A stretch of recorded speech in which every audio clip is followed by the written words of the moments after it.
Hello Internet! Welcome back to another episode of The Legend of Zelda Ocarina of Time. In the last episode, we began going through the adult portion of the Spirit Temple, getting our hands on the Mirror Shield, which we have in tandem with the Bigoron Sword, meaning the two most iconic pieces of Link's equipment are pretty much useless to us now, unless we need to deal with an Octorok, which we don't.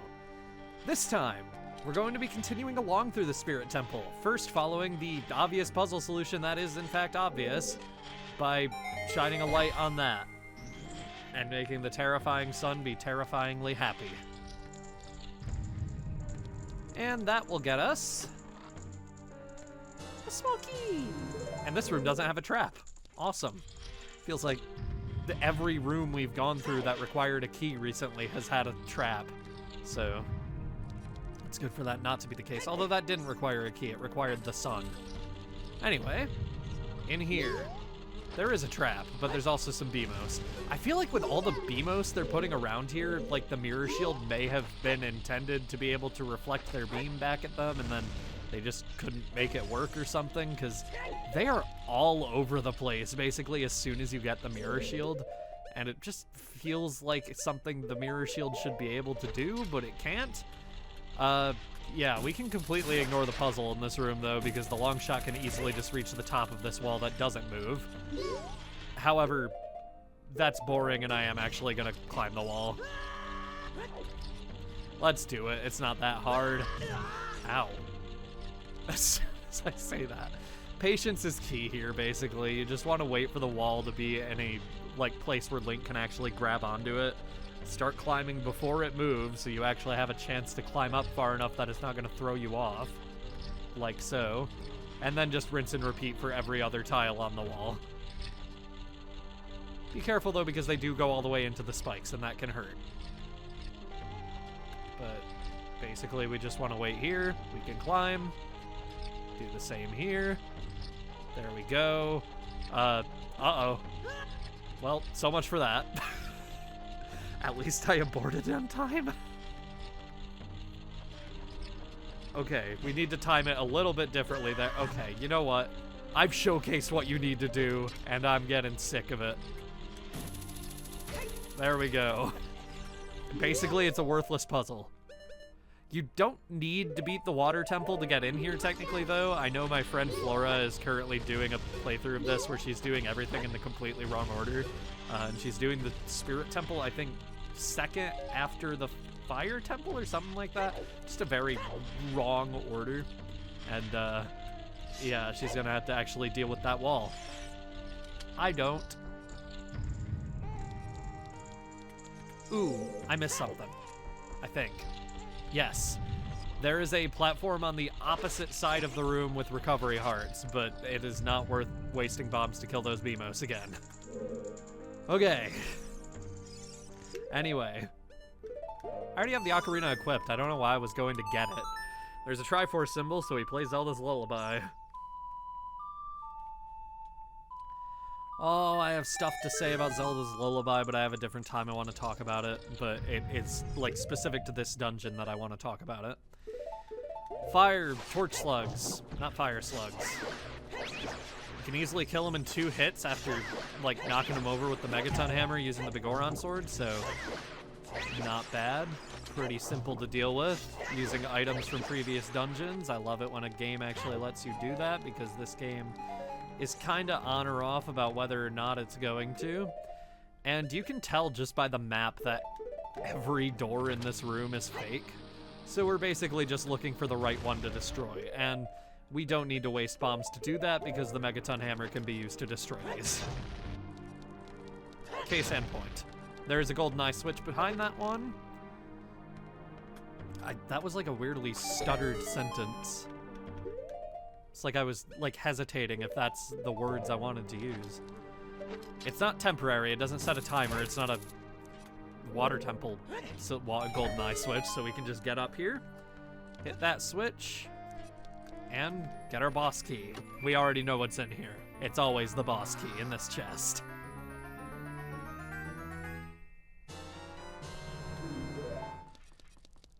These platforms are made of ice.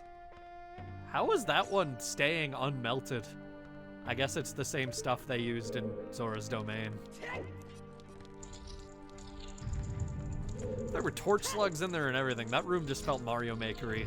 I love Mario Maker-y rooms in this game. That's why I always bring them up. Okay, so this room has a big old, like, thing that, what? Huh? Why did they do that? Their people needed them. I guess they fly in the direction of wherever you are when you're in range of them to start moving, but that just looked goofy. They were like flying up weirdly slowly. Anyway. Okay. This room. This switch is on the other side of the wall in 3DS, but in this version, we can hit it through the bars. I almost charged a spin attack like it's that one in the water temple, but it's not. This room has some interesting stuff, including a Lizalfos. Who cares? We're an adult. We can kill it in 2 hits. And a new enemy, white bubbles. Aim for it when it stops. Why would I? They don't attack you unless you start attacking. They're just dancing. Leave them alone. There is this wall, which the Megaton Hammer cannot destroy. They aren't even sporadic. They're just going in a circle, so, like, you know exactly where they're going at any given time. As long as you stick to the wall, you don't really need to do anything to them. Never mind. This one perceived me bombing that wall as an attack, so I guess he needs to die. Well, the other ones don't. That's good at least. Wow, another Lizalfos. Do you think they find it insulting that, like, that's the way I treat their existence now? I hope they do. This mirror is directly under sunlight, so we just need to turn it to face that mirror through the bottom of a wall. And then we just need to turn this in the correct direction for it to be facing through there. Which we can do by pushing it this way. Sorry, it was being finicky with how I grabbed it, so it took me a second. Anyway, that is shining light through to that big mirror in the room we were just in, which is good. I'm still going to spare the white bubbles because they aren't hurting anybody, least of all me. And there is a chest here that I can probably only see with the lens of truth, I'm guessing. No. Huh? Oh. Well, that's awkward. Sorry, just had to quickly uncomplete the puzzle. You have to be all the way over here in order to get the sunlight high enough to reach that? Really? That doesn't sound right. There we go. It plays a tone like you got something wrong, but you didn't. You got bombs out of it, so whatever. All right. Now we can go back through this door. And avoid all the flying pottery. No, that one just went higher than it should have too, I think. Well, whatever. There is a sun face on the wall. We can carefully aim the sunlight at it. I think the Spirit Temple may be my favorite in terms of, like, puzzles. I think these light-based puzzles are really cool. It's the only temple in my first playthrough, I'm pretty sure, where I never had to look up a walkthrough. It was always pretty clear what you had to do. I like it a lot. Sorry about your goddess's face, Gerudo people. Insane sentence to say.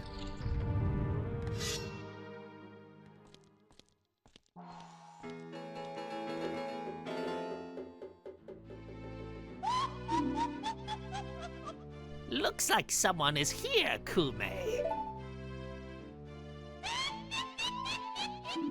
Looks like it, Kotake. What an outrageous fellow he is to intrude so boldly into our temple. We should teach this outrageous fellow a lesson.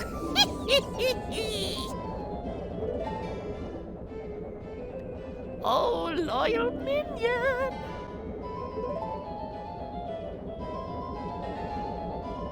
destroy this intruder on our behalf.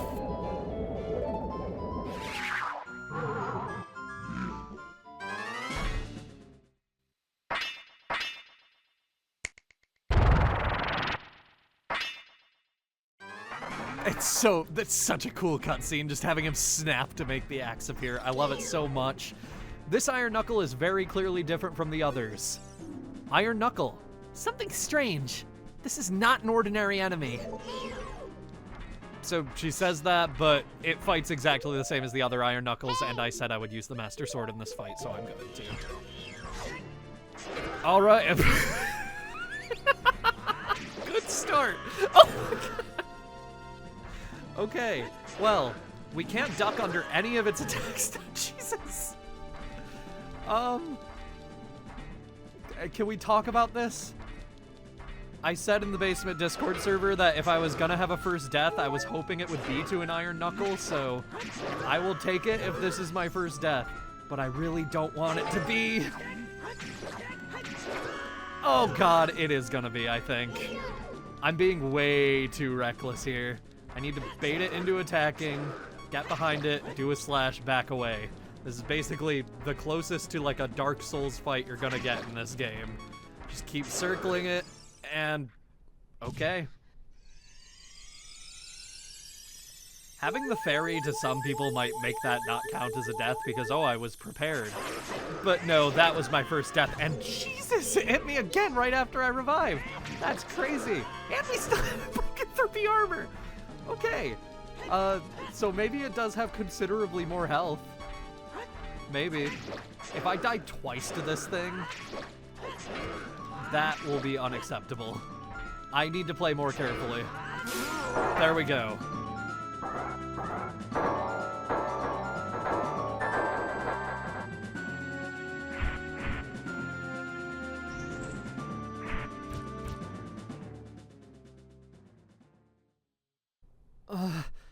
Where am I? Well, well. Looks like she's back to normal. Kume. She's just a little girl, but she commands a lot of respect among the Gerudo, Kotake. Maybe we should make her work for the great Ganondorf for a little while longer. Then we should brainwash her again.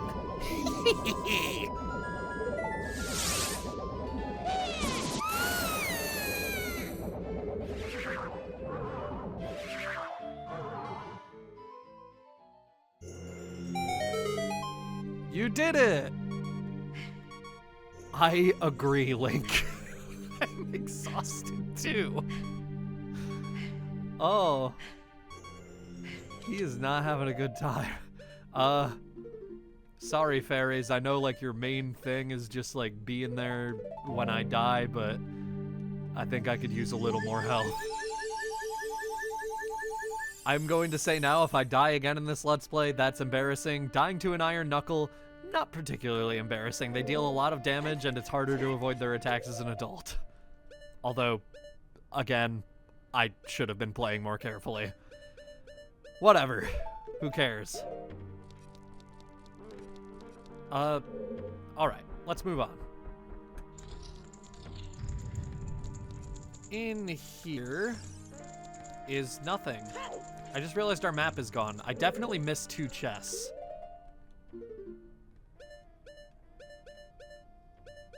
Or not. Hey! I remember there being 2 invisible chests, but I don't know where they are. Whatever. Let's go through here. And climb up to the obvious boss arena shaped platform. In just a sec, I want more water.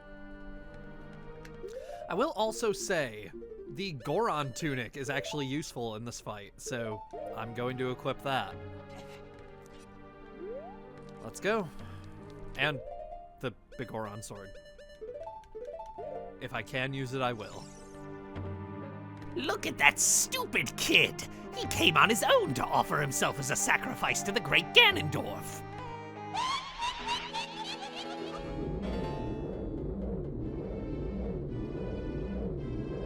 With my flame, I will burn him to the bone.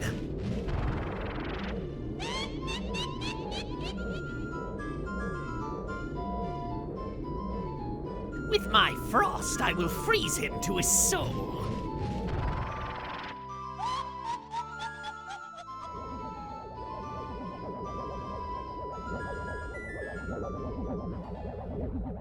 Sorceress Sisters Twinrova.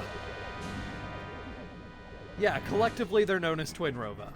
For the first phase, they are going to circle around the room, pausing and taking turns to shoot you with magical beams. How much damage they do depends on what beam, so yeah, just kind of pay attention, see where they're going, see who starts firing a beam first. It's going to be her, so I want to target her.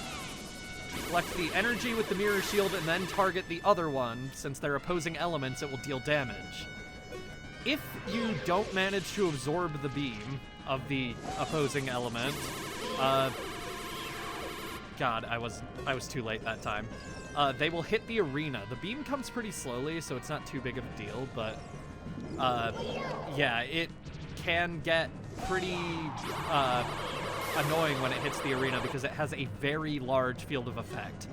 The ice beam is a 95 power ice type move with 100% accuracy. And what it does is causes the field to freeze, and it will cause you to be frozen as well, dealing slight damage. The fire beam is the reason I recommended the Goron Tunic, though, because, oh my god. I've been hit by both of them now. That's good. The fire deals damage much more quickly, and you need to roll if you don't have the Goron Tunic to get put out of fire. Yeah. I want to be close enough that I just absorb the beam and it does not end up, like, going onto the battlefield, because that makes it way more stressful. They deal a lot of damage. The ice beam isn't so bad, at least. They only stop your movement for a moment, but, you know. Ooh, I was too late there. That's fine. At least I'm already targeting the correct one. Closer. Absorb that. Damn, okay. It is a little bit finicky. It's not necessarily a hard boss as long as you're paying attention, but it can get a little finicky needing to change your target. This game is not necessarily the best at doing that in either Z targeting mode, so yeah. There we go. We've hit both of them twice. And it's her again, okay. Okay, too late again. I'm targeting the right one at least. Please. Right, where is the other? Okay, let's get serious now, Kotake. Oh, okay, Kume. Kotake and Kume's double dynamite attack! Link. Did Link actually blush? I don't think I've ever seen him do that before. Anyway. They're going to shoot both of their elements at you at the same time now, since they have combined into one being. You want to only absorb the same element. If you absorb opposing elements, you are going to have your shield basically explode and hurt you. Luckily, she only shot fire at me, so that worked out pretty well. Your shield will automatically unleash the energy once you have enough stored up. And do a jump attack getting to the platform to hurt her, but don't do one after because you will fall off. Put the shield away. Link. Okay, I backed away in time at least. It'll only get a portion of the field, so I say field like we're fighting on Hyrule Field or something. We aren't. Yeah. So you just want to absorb her attacks, dodge out of the way if it's the wrong element, which so far she seems obsessed with never using the wrong element, so that's fine. Anyway. Oh my god, that was fast.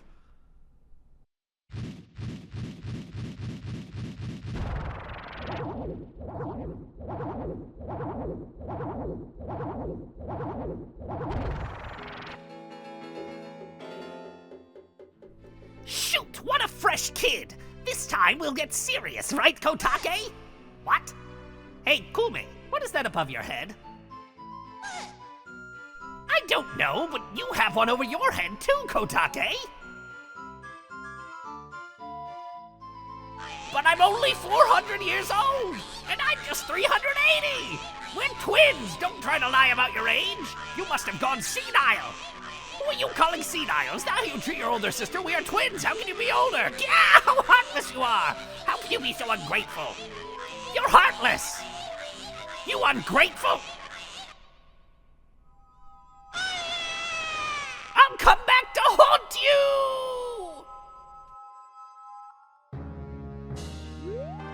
Twinrova is dead. My vocal cords are safe. And we're up to 19 heart containers now.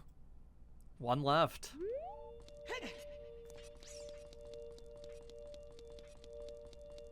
And we can wear the green tunic again. The red tunic was just for practical reasons. I don't like it.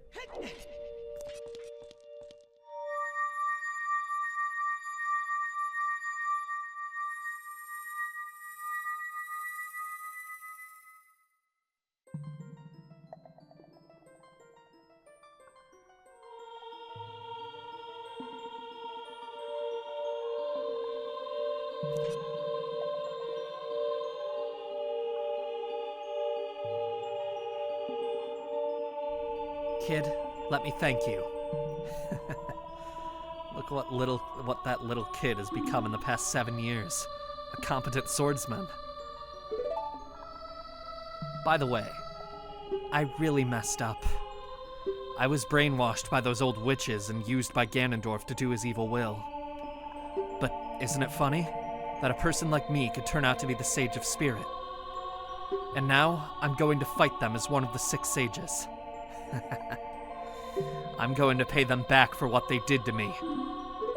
Kid? No. Link, the hero of time. Instead of keeping the promise I made back then, I give you this medallion. Take it.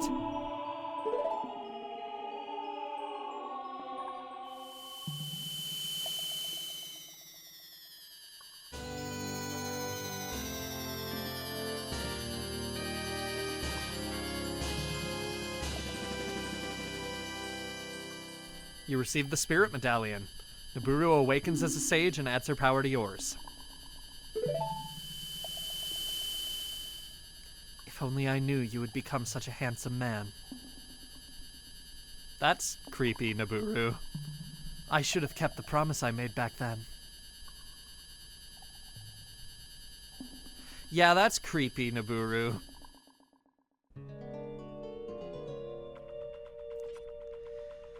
Naburu is the one weird element in the idea that all of the sages are dead, because Twinrova explicitly stated that they intended to keep her alive to use her again in the future.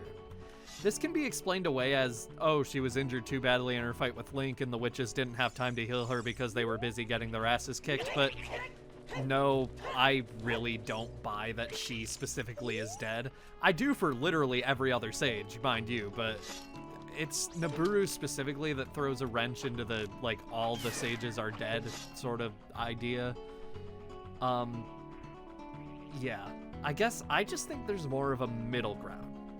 The sages can die, or they can't. Either way, they get sent to the Sacred Realm to perform their duty as sages. It could also be that the sages were transported to the Sacred Realm at the moment before their death, Doctor Who style, or that they just didn't die at all. I personally think the story's themes of self-sacrifice, which have applied to every sage at this point, and Link work better if the sages die, but who knows, ultimately. And on the topic of, like, dying and getting sent to the Sacred Realm to perform their duty, that's probably what happened to Roru. It seems likely that he just died of, like, old age a long time ago and was sent to the Sacred Realm because he was meant to be a sage in the future. That sort of thing. God, these gays. Okay. I think now is also a good time to go into more detail about the Hyrulean Civil War. As I said when it was first brought up as a concept after clearing the Forest Temple, not much is known about it. Link's mother died in the war, and his father likely fought as well. According to Nintendo Power in Germany, his father did die fighting for Hyrule. This particular comic also gives official designs for both of Link's parents. Link's mother dies in the Lost Woods after bringing him to the Great Deku Tree following Kaepora Gabora's guidance, only to die and become a tree and not Astalfos. It also tells us that the Kingdom of Hyrule, Sheikah, and Zora were on one side, while the Gorons and Gerudo were also independently involved. Surprisingly, though, this Nintendo Power comic that was only released in Germany isn't canon. What is canon is that Ganondorf swore fealty to the King of Hyrule, placing the Gerudo Desert under Hyrule's control, though it was only to gain the King's trust and allow him to move freely to enact his plans in preparation for his conquest of Hyrule. It's also likely a reason why the Kokiri, Gorons, and Zora are so rarely seen in places like Castletown and Kakariko Village. Contact is generally limited to diplomatic reasons, as seen by, like, Darunia only letting somebody in after playing Zelda's Lullaby, or needing to play Zelda's Lullaby to get into Zora's domain. You know? And many places like Zora's domain are completely inaccessible without the royal family's permission. Death Mountain, too, you literally needed a written letter from Zelda to get in. Basically, cultural exchange was largely an impossibility, and it's the royal family's fault. My main reason for talking about this now is because it's really clear being out here in Gerudo Desert that the Gerudos believe in a culture largely separate of what the other people of Hyrule, and especially the Hylians, believe. The most relevant thing to Hyrule's belief in the Golden Goddesses here is a Great Fairy Fountain where you receive Neru's love. Otherwise, we have seen that the Gerudo, or somebody, believes in a completely different goddess of the sand, as seen from the Desert Colossus and the statue inside the temple. There are also Triforce symbols within the temple. This could either be something that the royal family added themselves after quote-unquote unifying Hyrule, if you can call it that, or the Triforce is somehow involved in this other religion we hear nothing about as well. The Gerudo have their own symbols. The crescent and star, which is the Gerudo symbol, only appears in places that Ganondorf has had an effect on. Zero from Kirby looking things marking the doors within the temple. The goddess of the sand, etc., etc. I just think it's interesting that had the Civil War not happened, we'd technically be outside of Hyrule right now. Pretty far outside, considering we crossed the entire haunted wasteland to get here. Yeah. It's pretty cool. Anyway, I'm getting out of here. I'm sick of being attacked by gays. Next time on The Legend of Zelda: Ocarina of Time, we're going to head to Kakariko Village in search of somebody who can point us in the direction of the final sage. See you guys then. Oh, one more thing. The reason I did this dungeon out of order. Look at this page. It went light, forest, fire, water. And then it expected this to be next, even though this is next in the order that they were unlocking them. And the same goes for the songs? Requiem of Spirit comes before whatever this one is? It's pretty obvious that this was changed in development. So probably pretty late in development, even given how, like, this oversight still remains here. I don't know. It always bothers me, and there's one more reason we'll be getting to after the next dungeon. Anyway, actually see you guys then now.